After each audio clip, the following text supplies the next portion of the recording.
नमस्कार शेतकरी मित्रांनो, स्वागत आहे तुमचं आपल्या ग्रेट शेतकरी यूट्यूब चॅनलवर। बघा शेतकरी मित्रांनो, आज 3 जानेवारी 2026 रोजी आजचे आपण संपूर्ण महाराष्ट्रामधील तूर बाजारभाव या व्हिडिओच्या माध्यमातून लाईव्ह स्वरूपात जाणून घेणार आहोत। तत्पूर्वी आपण चॅनलवर नवीन असाल चॅनलला सबस्क्राइब करा, जेणेकरून आपल्याला बाजारभावाचे अपडेट जाणून घेण्यासाठी मदत होईल। चला तर व्हिडिओला सुरुवात करूया। बघा शेतकरी मित्रांनो, कृषी उत्पन्न बाजार समिती आहे जालना येथे जात आहे काळी तूर, जास्तीत दर 8,310 रुपये क्विंटल। बघा तसे पुढील बाजार समिती आहे सोलापूर येथे अवकालेले 343 क्विंटल, जास्तीत दर आहे 7,170 रुपये क्विंटल जात आहे लाल तूर। पाहू शकता पुढील बाजार समिती आहे लातूर येथे अवकालेले 3,119 क्विंटल, जास्तीत दर 7,400 रुपये क्विंटल, सर्व समदर 7,150 रुपये क्विंटल जात आहे लाल तूर। बघा तसे पुढील बाजार समिती आहे जालना येथे जात आहे लाल तूर, जास्तीत दर 7,276 रुपये क्विंटल।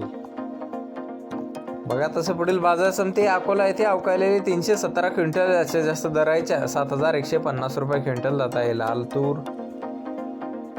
बघा तसे पुढील बाजार समिती आहे चिखली बुलढाणा येथे अवकालेले 90 क्विंटल, जास्तीत जास्त दर 7,171 रुपये क्विंटल जात आहे लाल तूर।